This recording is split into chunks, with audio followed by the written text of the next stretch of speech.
What is going on, guys? Today I'm going to be giving you guys what I think is the top 10 worst episodes of The Walking Dead. So after season 11 finishes over in fall of this year, I'm going to actually do a crazy long video ranking every single episode of the entire show, which sounds insane, but we're going to try to do it anyways. But because it's a long time from now, I thought, why not just go over the top 10 episodes that I think are the worst in the Walking Dead franchise. I've already done the top 25 best.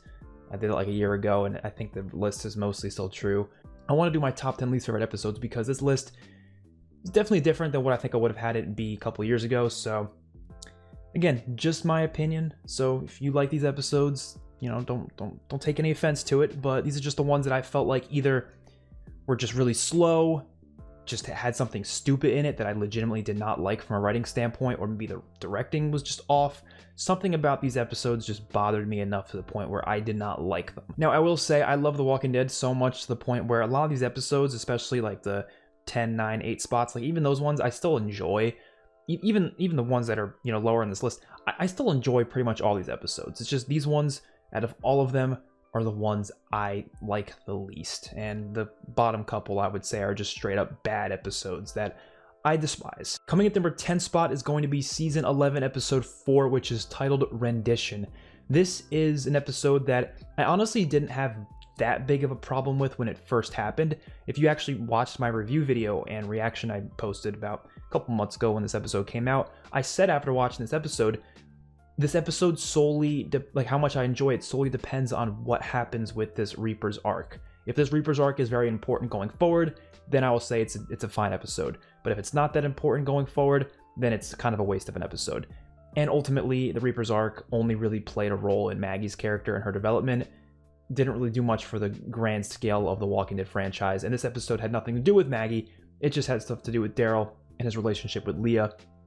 And ultimately, that just went in a route of him ending up killing her later on anyways. And I was okay with that storyline. I thought it was fine. But we didn't need a whole episode for that. And I think this episode was kind of a drag to get through, to be honest. It was one of those ones where you were just constantly going back and forth between, you know, Daryl talking to Leah, and then he was talking to Pope, and then he was talking to other people, and he was locked in a cell talking to Leah some more. None of it was all that interesting. And at the end of the day, I don't find the Reapers to be an interesting villainous group either. I thought Pope was very one-dimensional. He was just this, oh, I'm evil because God tells me to kill people. And it was one of those types of villains that I just don't find very interesting. I never really found him that interesting. I thought the actor was doing a fantastic job. I really liked the actor, but ultimately he wasn't an interesting villain. This community wasn't very interesting. Again, the only thing that I maybe liked about this episode was, sure, Daryl and Leah had some interesting conversations. I didn't hate everything with their little, relationship, I guess you can call it, that went on. And then, you know, he got tested at the end of the episode with the whole fire, and then they got out, and then the episode ends like that. And I thought it was really stupid that Pope killed one of his men there. I always find that to be kind of a stupid villainous trope. Sometimes it works and it makes sense. I think it makes sense for like the Whisperers, for Alpha to kill her own people. But a group like this, it just made no sense why the other people in the group would be okay with that. They were like, oh yes, we'll let it happen. Let our own leader kill our friends. Like, that just makes no sense to me, and I thought it was just sloppy writing. So yeah, I didn't really like this episode too much. It's definitely my least favorite of season 11, my least favorite that we've had since some of the season 10 episodes, which there's a lot of season 10 episodes on here.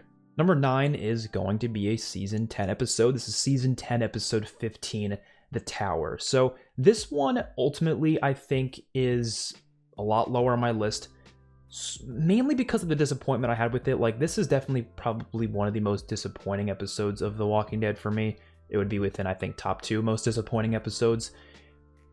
Doesn't automatically mean it's, you know, one of the worst. It just means my expectations were a lot higher than what was met, mainly because of the comics and what happens in the comics at this point. I was expecting either a certain doom or the field battle to kind of happen, you know, something within that storyline from the comics to actually unfold within this. And I was like, okay, there's 2 more episodes of this season left. I'm assuming they're going to kind of wrap up the Whisper War at the end of the season, so we should probably be seeing a 2-part type thing here where we see the battle in one episode and then maybe a certain doom kind of goes over into the finales, that sort of a thing. And really nothing happens this episode. So first of all, you have Princess in the city, where Eugene, Ezekiel, Yamako are just kind of walking around with Princess in the city, and Princess is kind of leading them in the circle. And then Princess, she has a good scene, you know, she's kind of, you know, doing her thing. I think the actress is doing a great job with that character. But at the end of the day, I don't think Princess is that important of a character, so having a whole episode focused on her being lonely and then that kind of being our introduction to her, I don't really think we needed, but whatever. It wasn't the most interesting stuff. It was cool to see them in like a city location, I guess, but that's really the only positive about it, I guess. And then we had Beta walking through the herd, and he did this for like at least a couple minutes in this episode. And, you know, I love Beta. I love, you know, seeing him, but we didn't need to see him consistently walking with the herd and hearing things and stuff. And that's all that they really did with him. And what was really disappointing is that they skipped over a certain Doom. I know they kind of did a remixed version of it, really remixed, in the hospital where they had to leave with, you know, doing the guts trick again, leave through the herd, through the hospital. But I was really hoping to see it actually in Alexandria, the similar way, not the same way, but a similar way to what they did in the comics, and they kind of just skipped over it. And they skipped over a lot this episode. Like, we go from episode 14 to 15, and it's like a big leap in a lot of stuff that happened in between then. Characters end up in positions that I'm like, wait, why are characters there? How are they already at this hospital? Where did they find this? Like so many things happen so fast. I always complain about things being too slow, but there's also a too fast. I think this was an example of the beginnings episode being a little too fast, and then the rest of the episode just felt slow. It's like, well, you skipped over a bunch of the interesting stuff I was hoping to see, and then you just do all this other stuff that I didn't find that interesting. You have the rest of the group getting ready at the hospital for this battle. It's just a bunch of setup. That's all this episode really was. It was setup, and it wasn't, in my opinion, that great of setup either. And then Judith and Daryl have a conversation, which I thought was one of the better parts of the episode, and she doesn't tell Daryl about Michonne, and I thought that was fine for that moment, but the fact that they haven't even brung up Michonne since then, Judith hasn't mentioned what happened with Michonne. She hasn't. I don't think she told anyone. At least on screen, she hasn't. So I don't know what happened with that. I don't know why they just forgot about that. You'd think she would at least say something, or someone would at least ask, like, "Oh yeah, why is Michonne still gone?" Because to their knowledge, she was going to get weapons for the Whisper War. That's what she was doing, and Judith was the only one who knew that she found something from Rick and then was going to find Rick. She's the only person who knew that. She didn't tell anyone that. So shit, I don't know. I'm sure they're gonna focus on that in 11C, but I don't get it. They just forgot about that. So yeah, I didn't like this episode that much, obviously, but it wasn't like god awful. It wasn't very good. Number 8 is going to be season 2, episode 5, which was called Chupacabra.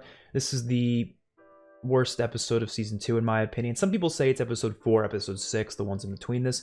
I think this is my least favorite though. First of all, the episode spends about 25 minutes, I'm not even exaggerating, I think it's like 20 to 25 minutes, of Daryl looking in the woods for Sophia.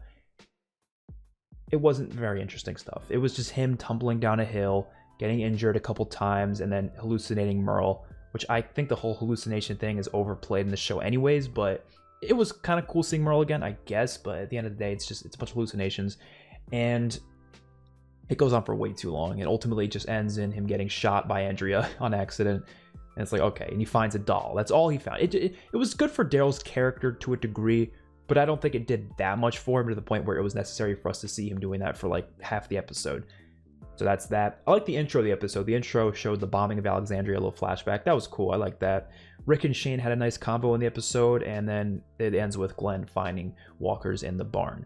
But that's it. There wasn't much in between. There was a couple conversations with other characters, but this could have definitely been split up into episodes 4 and 6, because 4 and 6 were also a bit slow at some points. I feel like season 2 could have been shortened at one episode, and they could have definitely have made 4, 5, and 6 just into 2 episodes. And this episode definitely could have been shortened probably more than the other 2 next to it. And it wasn't like there was anything bad there. There's nothing that I found was like terribly written. It was just really slow. It was just really dragged out.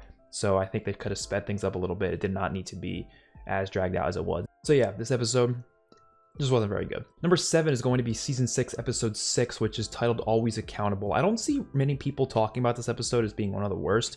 I don't really see anyone ever talking about it negatively. I'm assuming that's because people just like Daryl, and Daryl's doing some badass stuff in this episode. So I guess maybe that's why people don't talk badly about it all that much. I never liked it though.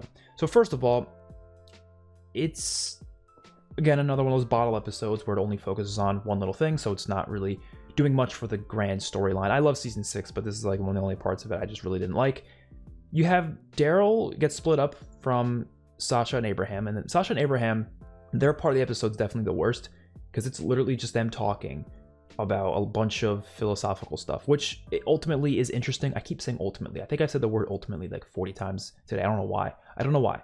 They just talk about a lot of philosophical stuff, which, yes, it matters to some of their characters. It matters to their characterization in some way, at least bringing hope back to Sasha and Abraham, because they were two characters that lost hope. So I thought that was nice. But they talk a lot, and I don't know what it is, but it was just never interesting. It was a lot of just blah, blah, blah. You know, there was 2 minutes of it that I really liked, and then like the next 5 to 10 minutes was just okay. And then Abraham spent a lot of time trying an RPG, and he was just screaming in a Walker's face, and then he gets the RPG. We didn't need to see him do that for like 5 minutes, but we did anyways. And then outside of that, we have Daryl with Dwight, Sherry, and Tina. Important to showcase, you know, this character of Dwight and Sherry, introduce us to them. That's cool and all.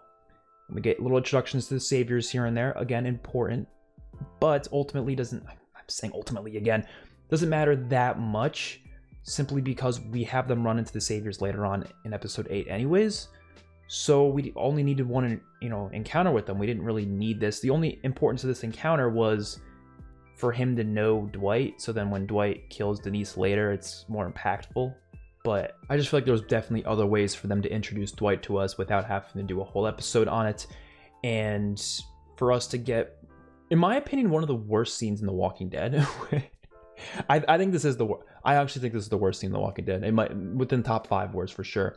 When Tina, Sherry, Dwight, like they surround those bodies that were like encapsulated in that like glass stuff, and Tina like somehow falls on the glass and the walker comes out and bites Tina. I think it's one of the worst scenes. It's just so stupid. I'm like, if that's how this person dies, are you kidding me? I do like how Daryl, we get to see a sense of humanity in Daryl's character because he returns the insulin back. But that's pretty much the only part of this episode that I think really was all that good.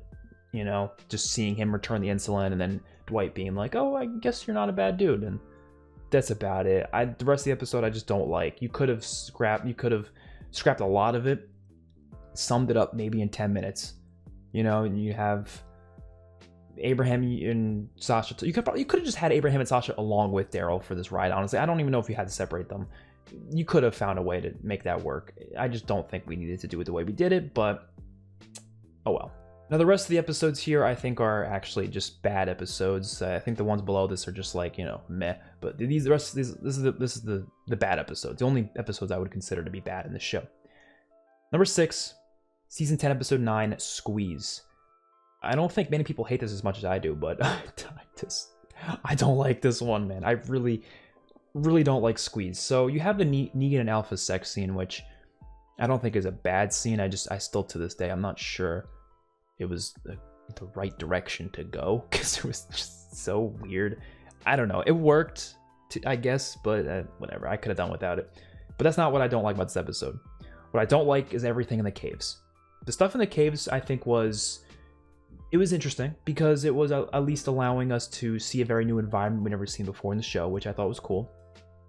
But it wasn't an environment they handled very well, right? A big problem was how dark it was. Everyone was complaining about this when the episode first came out, and rightfully so. The episode was incredibly dark. Now, unless you're watching it on like the perfect circumstances, the perfect TV, the perfect lighting in your room, the perfect, you know, lighting on your television, like you need to put it on the perfect settings to make it work. Most people aren't going to have that. You know, your majority of situations, you're not going to have that. And it just looks like crap. And even in those best situations, it still doesn't look up to par what it should because it is too damn dark. I don't care if it looks realistic.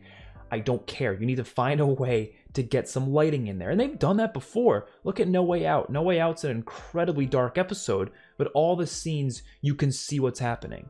You know, you can see what's going on. And they did that. They did a good job with that. I don't know why they couldn't do a good job here. You know?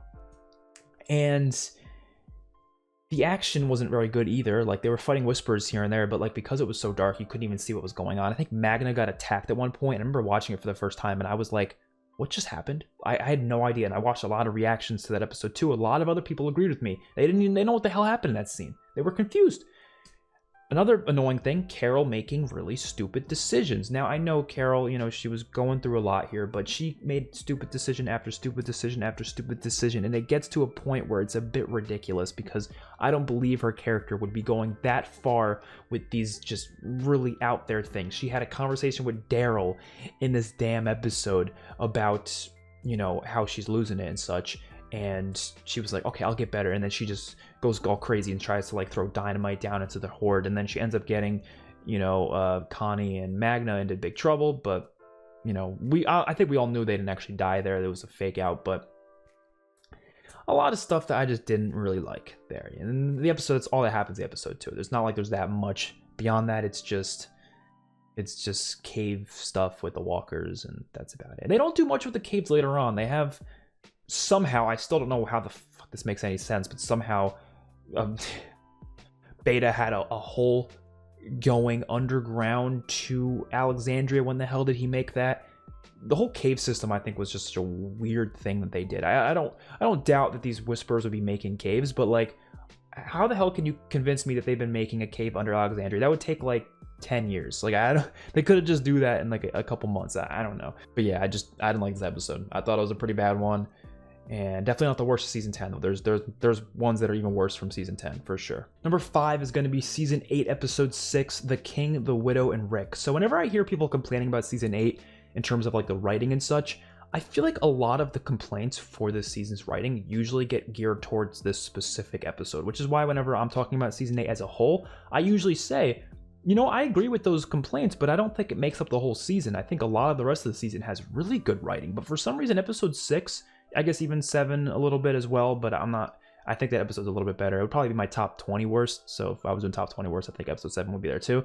But episode 6 has a lot of the bad writing from the season, and I will agree with a lot of it. So first of all, Rick going to Jadis was incredibly stupid. Rick had absolutely no idea they weren't going to kill him. Rick, for all he knows, they could have shot him on the spot. He was like, oh, if my people, you know, don't hear me back here, they'll come here and kill you all. These people are like insane. Like, you really think they're going to just listen to you? And ultimately I said ultimately again.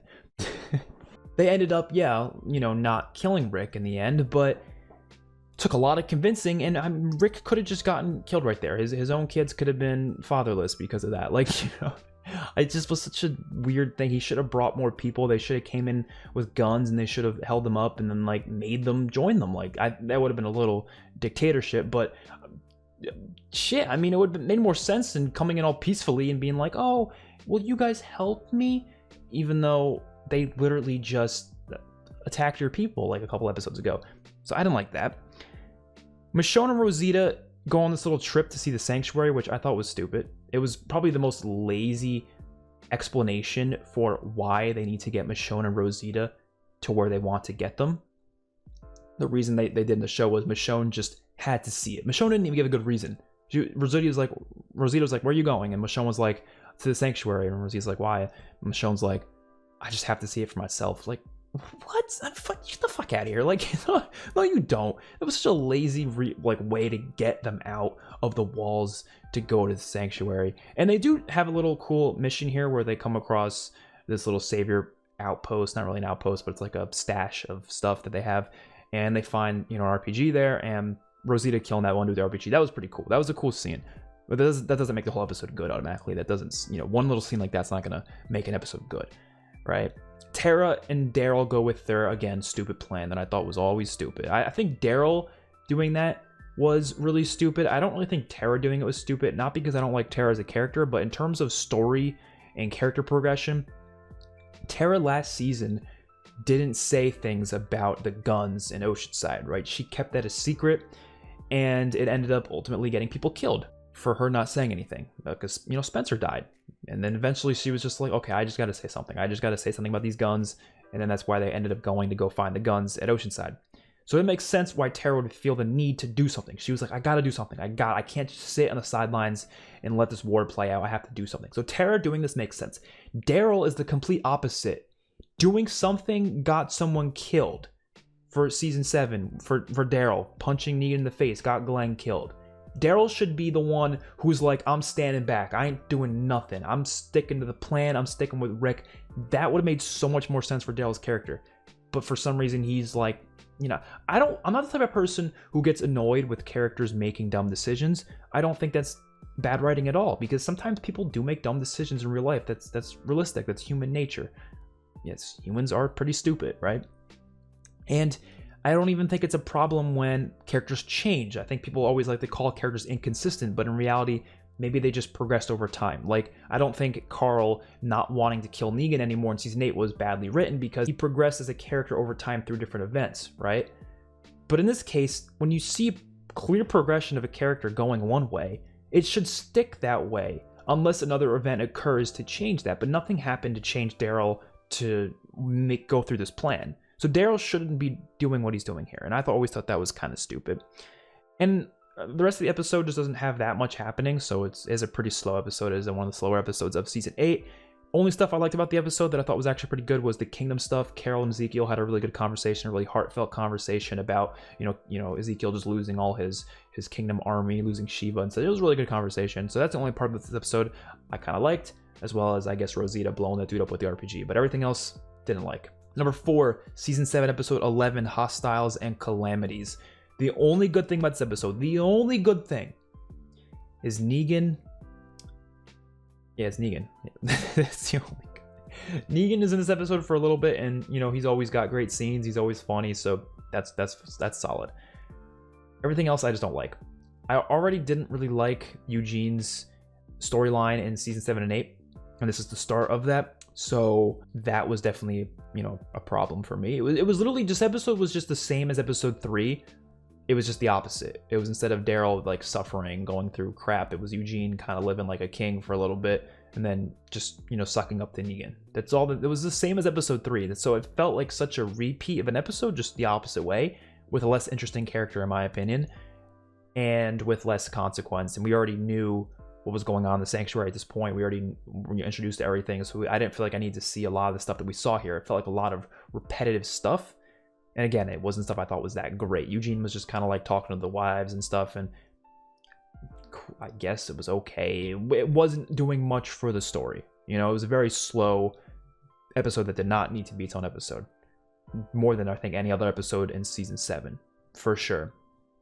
You have some stuff with Dwight as well, and Sherry. Sherry kind of leaves. I didn't think they don't really do much with that later on until Fear the Walking Dead, so I always felt like that was just weird. They kind of leave it off, and they just never touch it again until it gets all fucking Fear the Walking Dead. So I thought that was kind of weird. I like Dwight's character, I do, but I didn't like how they handled Sherry here. Again, Fear the Walking Dead kind of fixed it, but that's not in this show itself.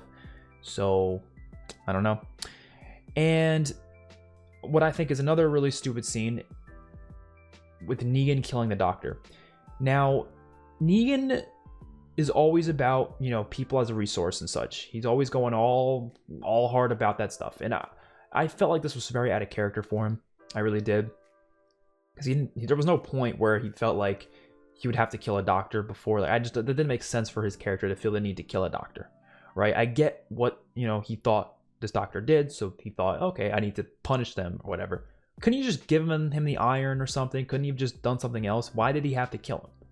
I knew he knew that there was another doctor at Hilltop, but he always goes on and on about people being a resource. I don't think he would give one of those resources away. You don't know if the other doctor could die at any point. You might need a backup.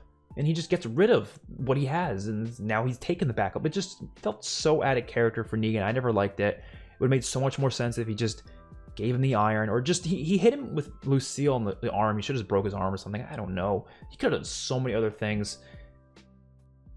Or they should have just put another character in there instead of the doctor, and Negan killed the other character. Because if Negan killed another character, I think it would have been fine. But killing the doctor just didn't make sense to me. And again, like I said, rest of the episode, not a lot happens. It's just Eugene sucking up to Negan for 45 minutes. I don't like this episode. In the number 3 spot, season 5, episode 4, Slabtown. I've gone on and on about how I really don't like the hospital arc in The Walking Dead. And yes, this was the most obnoxious episode from the hospital arc. So I think the reason why I don't like this episode so much is because when you look at it as an episode, pretty much everything that happens in it does not matter past like a couple episodes, right? So you have Beth and Noah, who are the only characters who make it, or no, Noah's the only character who makes it out of here after episode 8. But even then, Noah just dies episode 14. So nothing that happens this episode makes it out of this season, essentially, right? Because Noah doesn't really affect anyone that heavily, other than maybe Glenn a little bit when he died, but it wasn't really Noah's character. It was just kind of Glenn's, just the situation itself that affected him. So Noah doesn't really affect anybody all that much. I guess Beth's death obviously affects Maggie a lot, but she kind of got over it pretty quickly. So, you know, I don't know if we needed a whole episode with Beth here, and I don't know if we needed a lot of what this hospital arc did. And I didn't think the group was that interesting. I didn't think their ideals were that interesting. It felt like a remixed version of Woodbury, but in a very weird way. You know, when I say remixed version of Woodbury, I meant like the quality of the people there. Like there was a lot of good people, but there was also a couple bad people. That's kind of what I mean by the, you know, similar to Woodbury in that way, where it was mostly a fine community. It was just some people there were, you know, not very good and were doing bad things and stuff, and some of it was behind other people's backs in that community. And I think there was an interesting possibility for them to do something interesting with the story, but they just ultimately didn't do much with it. They kind of just, you know, stopped it after a couple episodes, and we only see it again in episode 7 and 8, really. We see minor bits of it in episode 6, you know, with Noah and such, but they don't go far with it, and it just leads to her dying. That's all it leads to. We don't get any other characters there other than Noah, and again, he dies pretty quickly. This just feels like one of the least consequential episodes of the whole series. So for that, I don't think it's very good, and it's just boring. So I like Beth as a character, I do, but I just didn't find a lot of this episode to be that interesting. I don't think it does much for her character. So yeah, I don't know. I think still from season 4 did a lot more for her character than this ever would. And the number 2 spots, these last 2 are terrible episodes. Like, you know, we went from bad to terrible. The last 2 are just terrible. They're the waste of time. You probably could skip both of these and be completely fine. Number 2 is going to be season 10, episode 20, Splinter. This episode can be summed up in like 5 minutes, maybe, not even, probably like 3 minutes. I would say one important thing happens, and that was Princess beating up this soldier, because that does come into somewhat of importance in season 11. Not like crazy importance, but it's you know, something that they do there. So her beating up that dude, okay, that's important. That happens in like 2 minutes. That's all we needed, right? The rest of the episode is Princess going crazy. She's hallucinating. She's hearing things, because we know she's, you know, got some things going on. She talks about it a little bit here. You do learn a lot about her in this episode, so if you wanted to learn about her, cool. But like I said, I don't think she's that important of a character. She never feels that important to the season 11, so I don't know if any of this had any importance. And even with the stuff that she is involved in season 11, like her relationship with Mercer and even stuff she was talking about with Eugene, none of it has anything to do with the stuff she was going through in that episode. Her very schizophrenic, you know, tendencies that she's having here, none of that meant anything in later episodes. We don't see it again. So what was the point of it? What was the point of a whole episode about that? I don't know. I think it was a waste of time.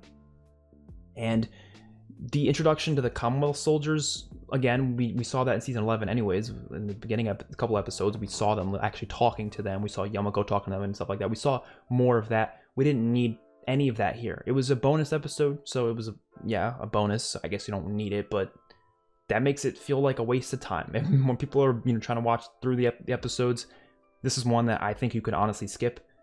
All you have to know is Princess beat the one dude up. That's all you have to know. And like I said, it's just not interesting either. This isn't a character I find all that interesting.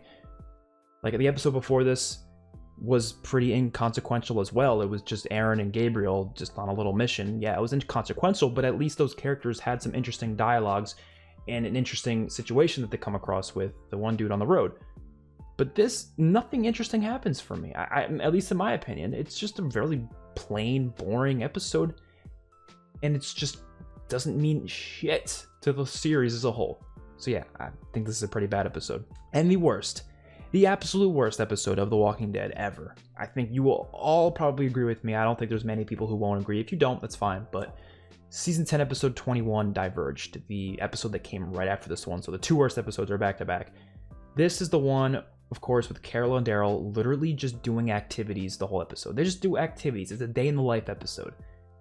I'm sure there's someone out there who thought that was a good idea, but I just don't see the point of it. What was the point? I don't know. I just don't feel like there was any necessity in this episode at all. There's not a single point, not even a single piece of dialogue that was meaningful. You could take this out, it would make zero effect on the show. Zero. I usually, you know, people usually exaggerate that. They'll be like, oh, you don't have to watch Slab Town or whatever. Like, you would kind of have to watch it. You'd be a little confused. But like, this is one where you can actually skip it and you'd be fine. you'd be completely, you was not a single thing you would miss. They don't develop the relationship as characters at all, right? Carol has one little talk with Jerry, I guess, but like they don't really develop them either. Like there's nothing that's developed here in any way, shape, or form. It's just Carol and Daryl doing activities. Daryl's trying to fix his motorcycle. Carol's trying to make soup, and then she tries to kill a rat. Okay, like I don't know, man. I just think this was just a waste of an episode. And that's that. Definitely the worst episode of The Walking Dead. Hopefully you guys enjoyed. Let me know your guys' thoughts in the comment section below. I will see you all in my next one. Don't forget to like the video and subscribe to the channel. Peace out.